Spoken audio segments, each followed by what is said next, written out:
Good evening, Malaysia, and followers from around the world. Our guest for tonight is Dato David Gurupatham, a senior lawyer, a businessman, and a man with 9 lives. He has cheated death many times, and on this 7th anniversary of the disappearance of MH370, he talks about how he would have been a passenger on that flight. Now, David, good evening. Hello, good evening. Yeah, welcome on board, so to speak, literally. Okay. Now, David, you know that it's been 7 years since the disappearance of MH370. You would have been on board that flight. Yes. Tell us about that twist of fate, that change of fate. What made you decide to change that flight? And what has it been like for you every time that we have this anniversary? I always feel today is in many ways the date of my death and rebirth. I think that when you have an experience like this, you start to think. Li Ka-shing recently wrote Sunset Ballad, Sunset Ballad. As he was approaching the last years of his life. I think the benefit of going through something like this is you get a chance to review your life and realize that you are blessed to have a second chance. And then you inevitably will change how you live your life after that. That's what I found. Yeah. So what happened on that day was, so we were due to go to Beijing, 16 of us. We always travel together. And it was a very special occasion because it was also going to celebrate my birthday. And we were going to do it on the Great Wall of China that year. 7 years ago, 16 of my close friends. Okay. But it was also a trip to Beijing. And we had used a travel agent who had booked us on MH370. And then in the course of the booking and certain arrangements that we wanted in Beijing, things were not so clear. So we switched travel agents. So what happened was when we had a change in agents, I don't really know what happened, but in terms of a mix-up, but I think it could even be Malaysian Airlines. So on the morning when we went to MH370 was a morning flight. So when we went to KLIA in the morning, 8 of us were allowed to check in. That's how we got our flight tags. Okay. And then somebody from Malaysian Airlines came and told us that, I'm sorry, we're fully booked. We can't take everybody. So 8 can go on this flight. Another 8 has to go on the next flight, MH360. This evening flight? Yeah, because we were all booked on the same flight. But on the day as it was happening, they said 8 can go, but the other 8 couldn't because of the overbooking. Okay. So, but they said all 16 can go on the next flight if you want. Okay. So we had a sort of conference amongst us and say, what should we go? And the other half stay, because we planned it in a way that we would be able to reach Beijing in the morning, and we had a full itinerary on that day, Tiananmen Square and all of that. So if we arrived later at night, then that all those plans would be. But however, I mean, we took a consensus and we felt, okay, since we're all going together, we might as well all move to 360. Yeah. And so that's how we ended up not taking MH370. Yeah. Okay. And that what do you call it? At what point did you know that the MH370 had disappeared? You were supposed to leave in the morning, and then you had to go for the evening flight. In between, did you just stay at the airport or just go back home? No, so we went back home. I went home anyway, and I went straight to bed, because early morning flight, you prepare, sleep very much. So I went home, I turned the phone off, and then I went to bed. And then I woke up a few hours before MH360. I can't remember, his evening flight. And I switched on my phone, and I had like a gazillion messages, are you okay? What happened to you? Because a lot of people knew that I was heading to Beijing the next day. I mean, on 370. So I literally turned on the phone and I was pinging. And that's when I realized something was wrong. And then I checked the news, but at that point, they just said that the plane was missing, but there were rumors that it landed in Vietnam. There were rumors that it And so it didn't seem so critical at that point, and nobody would have thought a plane just would go missing in midair, and there was no reports of a crash. So we just thought it was a technical glitch. So the party of 16 people, right? Yes. None of y'all check the bags in and take it out now, them? No. Some of us did check in, and that's how we have flight tags, right? So we had to take out the bags and then move on to the next flight.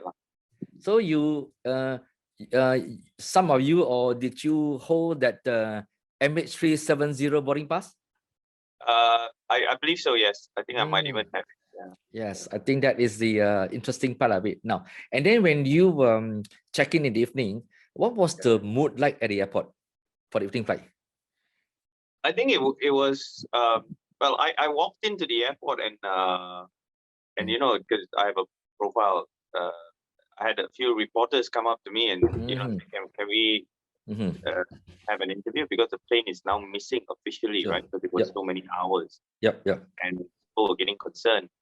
So I went to the McDonald's and we had this interview with the staff, I believe. And but what happened was really the mood was concern, right? Because we didn't know what was going on, and in the beginning, I think there was a lot of information that was being kept out of the media as well. So as far as we were concerned, everything seemed normal, and our travel agent said, no, it's fine, everything's good, and we thought, okay, well, the flight will turn up in Vietnam or something, and so we took the flight. I think at that point the reality had not sunk in yet, and with the lack of information, people have assumed that it will be in some what they call it, in some airports somewhere, right? So it hasn't. But also, Chunwai, just to let you know something, right? I was, while friends in Malaysia were not getting a lot of the news of what was really going on in China, because don't forget, we were there the next day. There was already a very big concern in the press and all of that. So, On arrival at the Beijing airport, what was it like? Okay, so when I was there, when we arrived in Beijing, basically it was quite strange because Beijing was virtually in a lockdown. So we did try to go to Tiananmen Square, but we couldn't go in. You had police all around. It was very tense in Beijing on that day, I remember. What was the reason for that lockdown? I have no idea. The official reason I was told was that the Central Party general meeting was being held in that area. So, but I really have no idea. Yes. I think that March, as it is this current March, they have this double meeting of the top guns of the Communist Party. Yes, this particular time. But anyway, the mood was very tense in Beijing, right? So armed police everywhere and something. So how long were you in Beijing on holiday with your party? We were there for more than 10 days. We were there for more than 10 days. Now, during that period, the 10 days, by then I'm sure the news would have filtered in, and that would have been full details of the disappearance of the flight. Okay. Yes. Now, coming back from Beijing to KL, I'm sure that there would have been a lot of people waiting at the airport for whatever news that they could find, especially the families of the passengers.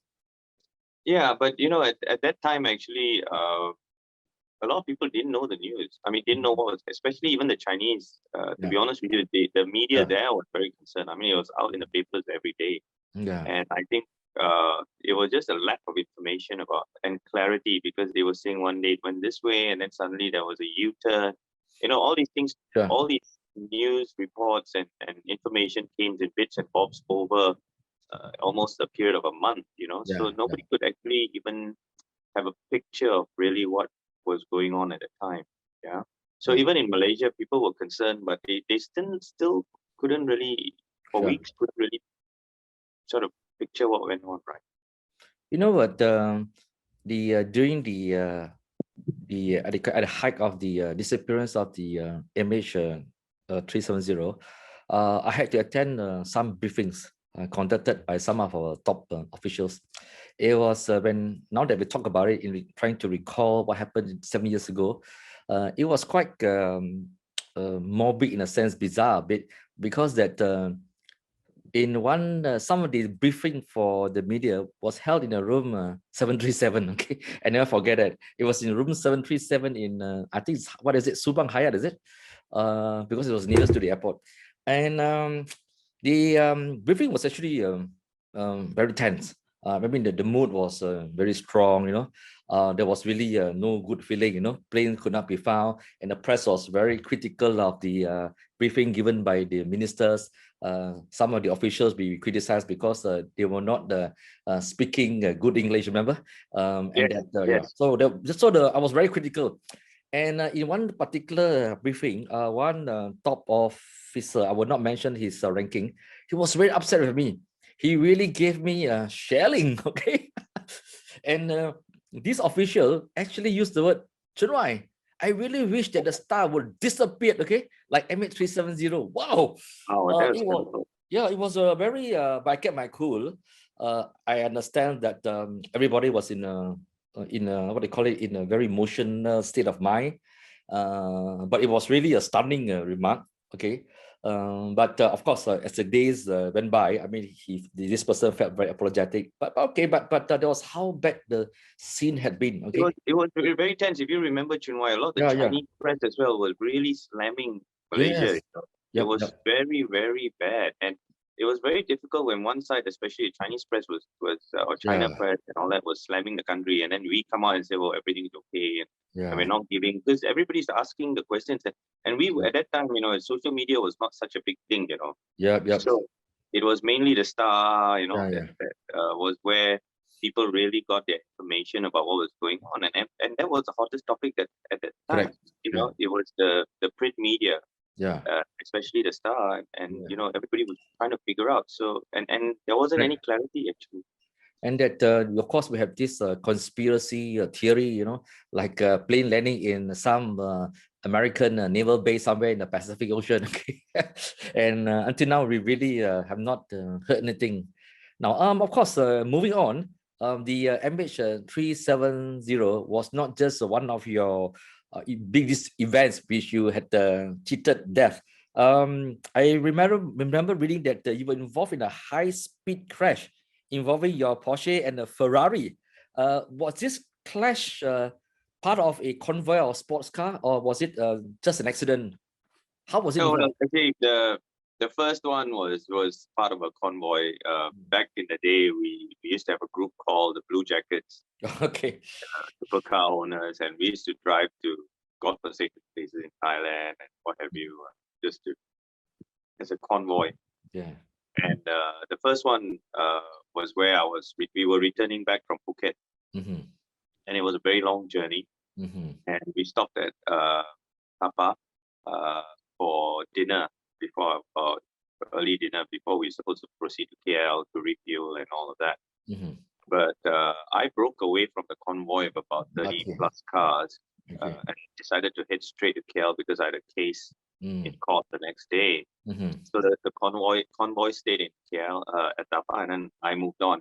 And it was actually an attempted carjacking, either carjacking or robbery, maybe. So just before Rawang, between Tapa and Rawang, two cars, and I was on the middle lane because it was slightly drifting, and I was on the middle lane. We use slick tires. So the thing about supercars, when we drive, when it rains, we always go slow because it's more dangerous and can't chill on the road because our tires are really broad.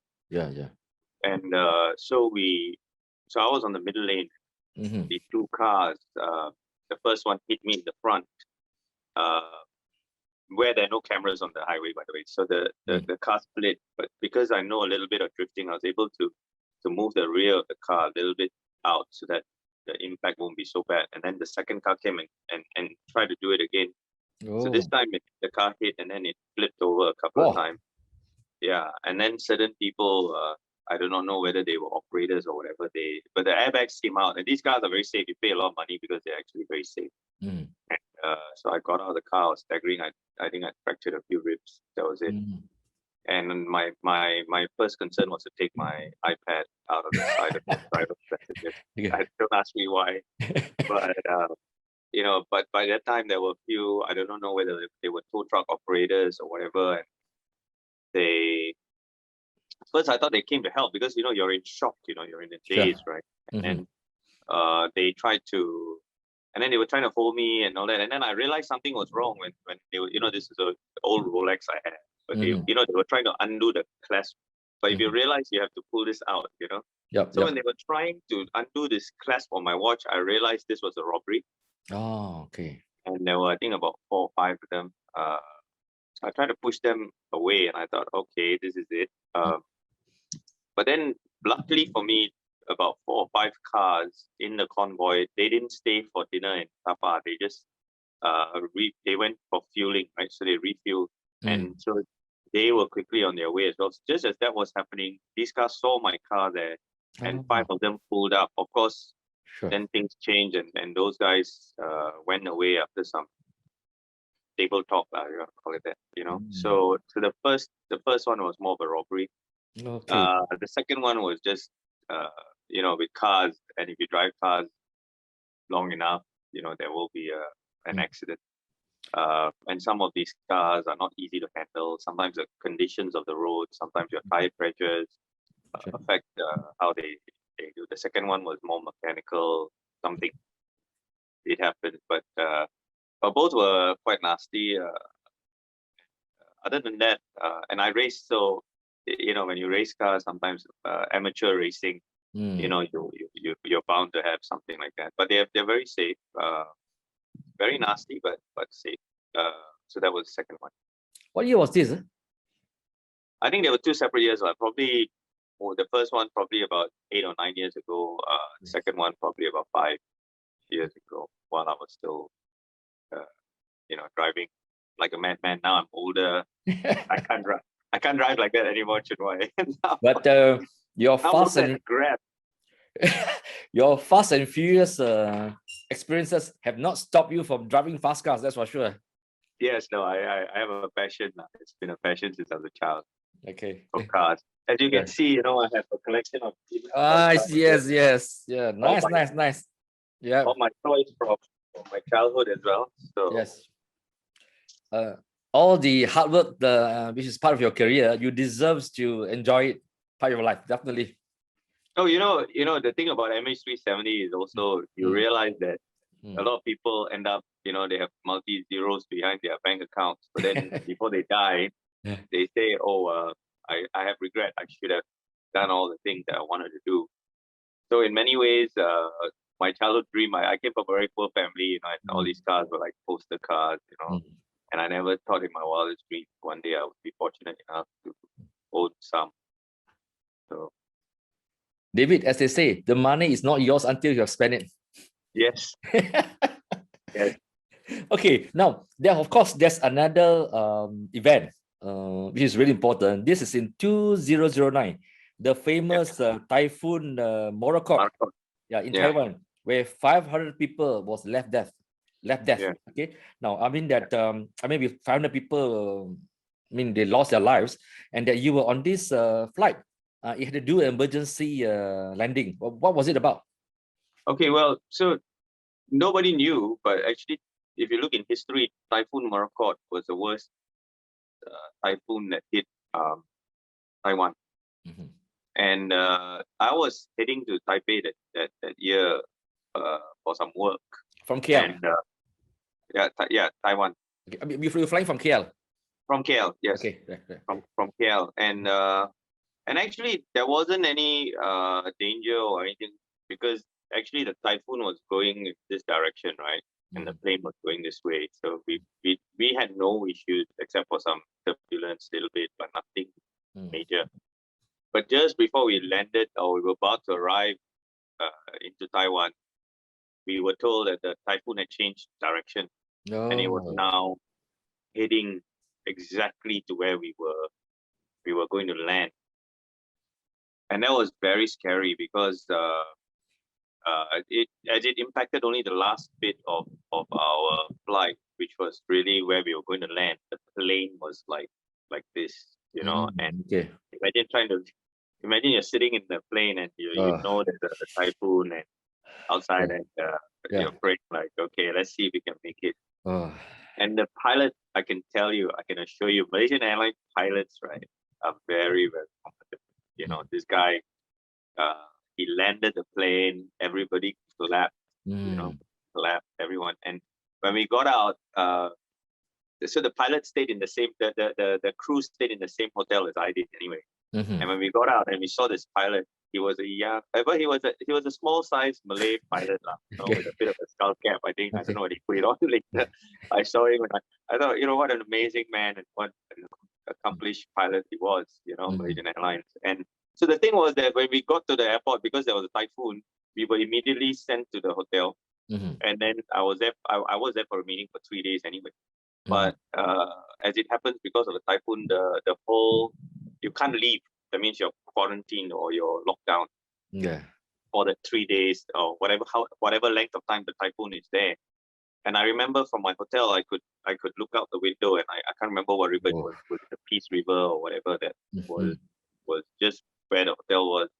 And the typhoon was so strong that the water was coming in through the windows, you know, whatever joint. I mean, I had put a towel at the bottom because the water was coming. I did an interview, which I think I posted on Facebook, actually, you know, of the view outside of where the typhoon was. And then the river was swollen. It had overflown its bank, and I could see some buildings actually in front collapsed into the river.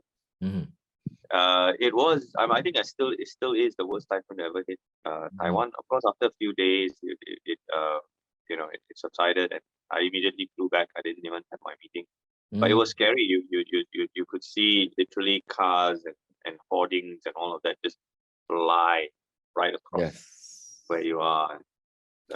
Certainly something that experience of landing in the airport really that was a close call. I think those of us who have gone through these turbulent experiences on airline, especially after MH370, every time there's a turbulence in the flight, I get very scared. You know, before that, I never had that sort of fear. But on one flight from LA to Hawaii, I think it was on board the American Airlines, and the plane actually took a plunge. And it just went down all the way, and I thought that I was goner. Now, speaking of Malaysian pilots, it has just crossed my mind. You know, this the September 11 Twin Tower crash. I met the Malaysian pilot who was flying on this South Korean-owned Asiana airline. Remember Asiana airline? Yes.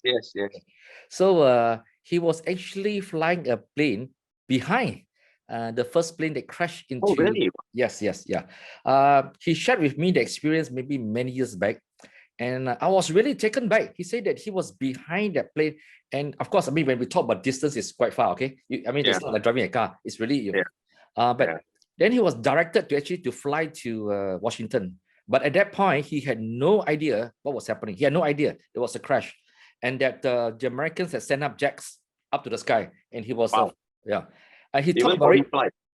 Sorry, on his Asiana flight. I mean, they sent up jets to tell him, look, you got to fly somewhere else. They accompanied the flight, Asiana airline, to Washington, D.C. Okay, it was not like give a call up to your and fly. They just escorted him, and he did not. He spoke to me about these experiences, but it took a long time. I think he finally went on record to share to the Star that he was in that plane behind the plane that crashed.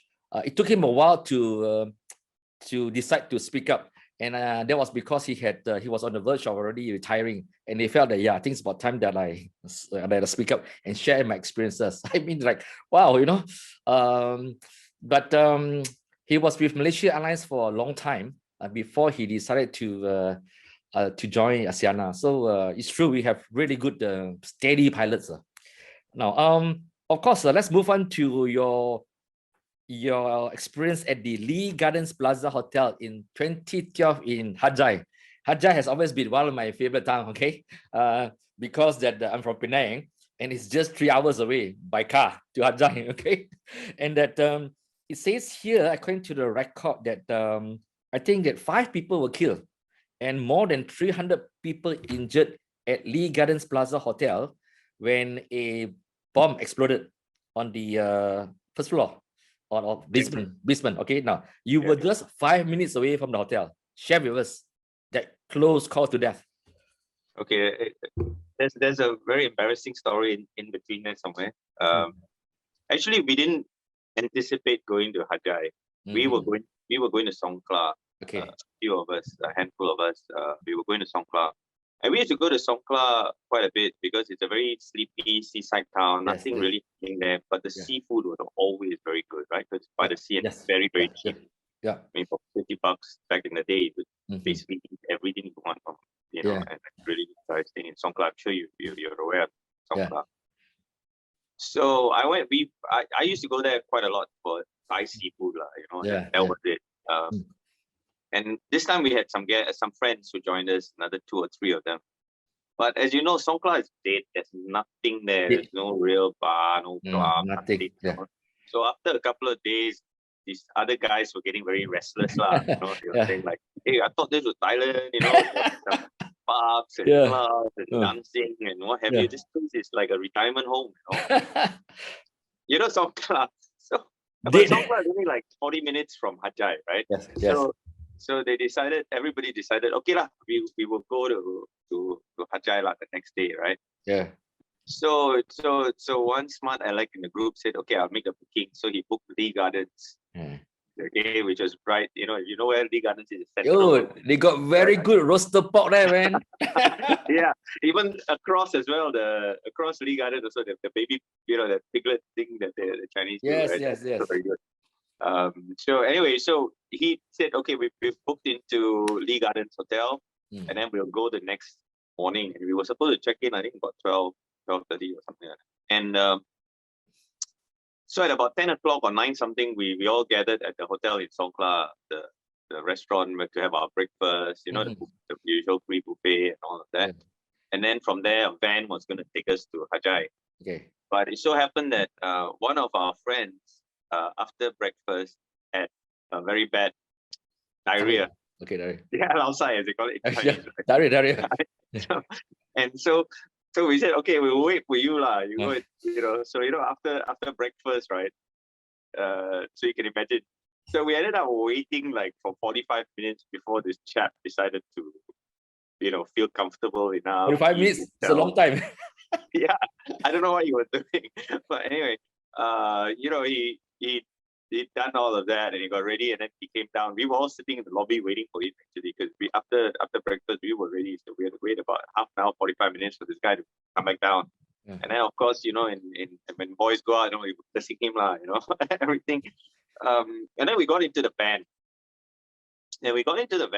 And it's only 40 minutes from Songkla. And where the central is in Hajai, right? It's kind of like a big loop. You go one round before you can get to the central. And usually that place there's a traffic jam because central is where everything is happening, right? Where Lee Garden is. So we call that area central, I think, because the shopping complex there is called central. And so there was a jam. It was only about 120, 150 meters away from the hotel, right? But we were stuck in a van. And suddenly we heard a bang. And then there was some panic on the streets, and then we saw smoke, right? Actually, to be honest, the bang wasn't very loud. It wasn't like an explosion bang. Okay. Later we found out why, because it was in the basement. The bomb was in the basement, so we didn't get a sound of a boom or whatever. Just slight sort of bang, not very loud, not even like a firecracker loud, right? But what we saw was smoke coming out of the front of the hotel, the lobby, all that black thick smoke coming out, right? Yep. So immediately, actually, our first response for a lot of people would have been that it was a fire, right? Because it wasn't the sound was muted, but it's just right where we were, and people were running. Imagine that at that point there's no ambulance, no police, nothing. It just billowing out. The smoke was billowing out. Of course, a few fellas ran out of the van. I won't mention their names online. It's embarrassing them. Say fire, we go and help. And I told them stay in the van. Okay. Right, and eventually when they did come back, I told them, look, because at that point we didn't know it looked like a fire. I said, it's a bomb. And they said, why do you say it's a bomb? I said, look, were the people running away or were they running to the fire? I said, no, they were running away. Exactly, because it's a bomb. If it's a fire, people run there trying to help, right? This is a bomb. Yes. Everybody's running away. Did you realize? So true enough, later on, it was confirmed that it was a bomb and the bomb was placed in the basement. Okay. Yeah. Anyway, because we were just a few minutes away, and then of course, then the emergency services came, the sirens started blaring, the army came. And if you know Lee Garden, at the side here, you know, at the corner, you have all the sort of restaurants and what have you, the seafood. The old days, they used to have the bird's nest and all that. And so a crowd gathered right on that corner. It was really, I think it's one of the worst things I've seen in my life, because you found that people on the upper floors were trying to escape through the windows, but the fire brigade's ladders were not tall enough, you know, and so some people were just tying cloths, cloths, and wires, and trying to get to where the firemen were and their ladders were. I remember one lady, you know, she was trying to hold on to the wire or whatever. I think it was I don't know what cable it was, some electric cable or telephone cable or whatever. She was trying to get to the fireman on the ladder who was trying to, and she was carrying a baby. She managed to give the baby to the fireman before she fell down, you know. So so it was quite, that was, I think, to me, in terms of the reality of the situation, I think that for me, that was very affected me for some time in my head, all those images and faces and people. You know, David, when I checked through the archives on the initial media reports of this blast at the Lee Garden, the first report that came in was they actually thought that it was a gas leak from the restaurant. That was how harmless it was initially, you know, and then of course it degenerated into a big thing. No, in fact, actually, we were there. As I said, we heard something, but it wasn't loud enough that you think it's a bomb. Yeah. You get what I mean? So, you know, normally you think of bomb, right? Yeah. You know, I've been in London, like, you know, I used to work at the off license and all that in Victoria train station, which is, you know, so I've heard bombs before, you know, that they go off at that time, the IRA in the 80s, right? I've actually experienced that. But, you know, this didn't even sound like a bomb. But then later we found out it was in the basement, so there wasn't a loud sound. So initially, everybody, including us, thought it was a fire. But because of what I saw, which were people running away, I felt it had to be a bomb, you know. Can you imagine? But the scariest part, Chunwai, scariest part was, had it not been for the jam, or had it not been for my friend who had diarrhea, right? We would be in the lobby where everybody died, if you remember, in the lobby, right? Yes. At that time, exactly at that time. Yep. You know, so that for me is very daunting. Like, even if you ask me, right, compared to even MH370, that was very visual, you know. What time was that, the incident? It was in the afternoon, I believe. Oh, sure pack lah, that time, sure pack one. Yeah, it was. But, you know, because you had to check into the lobby, and that was one of the most, sort of the place that was, you know, was the most damage was in the lobby. You know, for a year, I think I remember, for a year, no one claimed responsibility for that bombing until the following year. After much questioning and integration, they managed to trace the group that was responsible for this bombing.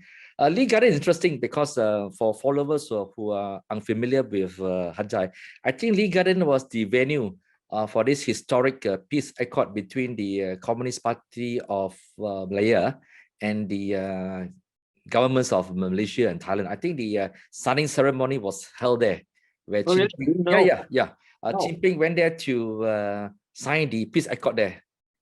Oh wow, amazing! Yes. Amazing. So it wasn't so peaceful later, okay?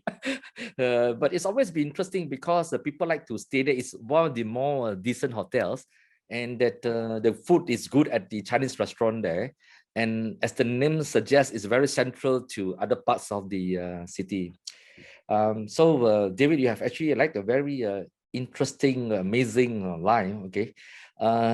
In all this, have your family's members, have they always asked you about your many brushes with death and you escape? I think I come from a family that's quite religious, lah. Yeah. No, when I say religious, I mean more spiritual, lah. We go to church and that sort of thing. Yeah. And we and I personally always believe that God has a plan, lah, in your life. And if your time is up, it doesn't matter where you are. And if it's not, then it's not. Of course, we don't try not to do crazy things, lah. But actually, funnily, the opposite happened. Up to that point, it was only the cars, right? But after that, MH370 especially, I realized, life is meant to be lived. And my mindset changed. I stopped working so hard, and then I think you see all my daredevil things. Like I'll climb mountains. Yeah. I used to be 150 kilos, right? Yeah. I'm about 70 at the end of 70 now. And I started hiking. I started traveling. I've been on expeditions to Antarctica. I've climbed at least 7 or 8 mountains. At least to substantially. So scuba diving too. Serious scuba diving.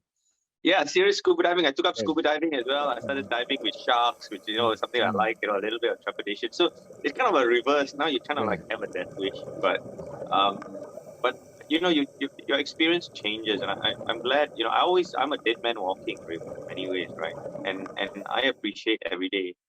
A lot of people ask me, right? Hey, how come you're every? I look at your Instagram, I look at your social media. Your life is so intense. In one day, many things are happening in your life, right? And that's mainly because when you have an experience such as this, right, you realize every minute of every day is important. So people see myself, how come one person can be so intense, and have so many things going on in a day or in your life? But then that's what happens. You realize, right? Oh, tomorrow, today, I started today. You're going to plan tomorrow. You're going to plan a week. You're trying to make sure that you do everything that counts. So, last few weekends I've been going to Kuantan on work. But I made sure that my itinerary was such that I was going to get some leisure time for myself and fill up that day. So I think that is something that sort of changed for me. David. Every minute goes. As they say, that's David. As you say that your time is up. You can be sitting in a house and you can have a heart attack, or you're hit by a truck outside there. So it doesn't matter whether you are doing extreme sports or extreme hobbies. So do you enjoy life? Now, you were flying regularly, you were enjoying life, and then MCO came in, okay? No more traveling. We hope that we will get our jab soon, but at least, if not by this year, hopefully early next year, then we can go out of Malaysia with a vengeance again. Now, what's your first thing that you do the minute we can fly out of Malaysia? Okay, so anyway, just on that issue of time, if you notice on my Insta, my philosophy has changed a lot. And it says, the most valuable thing in life is time. So live a beautiful life. You know what I mean? Yeah. I mean, that's a mantra for me. It's no longer about money. It's no longer about, events or trying to be anybody that I'm not, or trying too hard. It's about time being the most valuable thing. I think that's something we need to realize. Sometimes we chase things, we chase money, we chase wealth, whatever that it is that we chase, But in reality, time is the most valuable thing. As I have, if you got my Insta, you'll see, so live a beautiful life. And you everybody can live a beautiful life. It doesn't matter, a lot of things are free, as they say, right? You can go to a waterfall, you can go out, spend time with your children, that sort of thing. So time, I think for me, to sum it up, that's really become a reality. What is the first thing I'll do when right? I'm going to head to one of the poles, man, Antarctica, or up north to the North Pole side. You know why? Or climb a mountain. Because of one thing, Chunwai, one whole year, I have been so connected. The connectivity has been incredible. Now, even in 1 year, look, you're the master of Zoom already. Almost every day is connected. I'm on Zoom calls. I'm on the phone, and I can't even. There's no way. And even at night, there's Clubhouse. Yeah. I just want to get away from all this technology where there's no signal. Yes. For a few weeks. And that's the first thing I'm going to do. Okay. Thank you, David, for spending time with us. I really appreciate it that for you to talk about your experiences, especially on the anniversary of the disappearance of MH370. We pray for the family of those who have lost their lives in a certain way. I mean, they have disappeared. It's not concluded, but we don't have an answer. There's no closure. We pray for the families of the passengers and the crew who has been on that plane. David, thank you. Appreciate very much for spending time. Please, to all our followers, please like, share, and follow David. DD36. DD36. Okay. The 36. Yeah. But you know what, Chunwai? Yeah. You're doing an amazing job. Thank you. I always watch your feed. I think 1 year you've really gone, you've really taken to media. I mean, you're a media king anyway, right? I think. So this new internet media, people say evolve. You've done a great job, and I really enjoy your show. So thank you very much for letting me participate and share my thoughts. Right. So thank you. Follow DD36 and RealChunWai. Good night. Cheers. Good night. Right. Bye. Thank you. Thank you.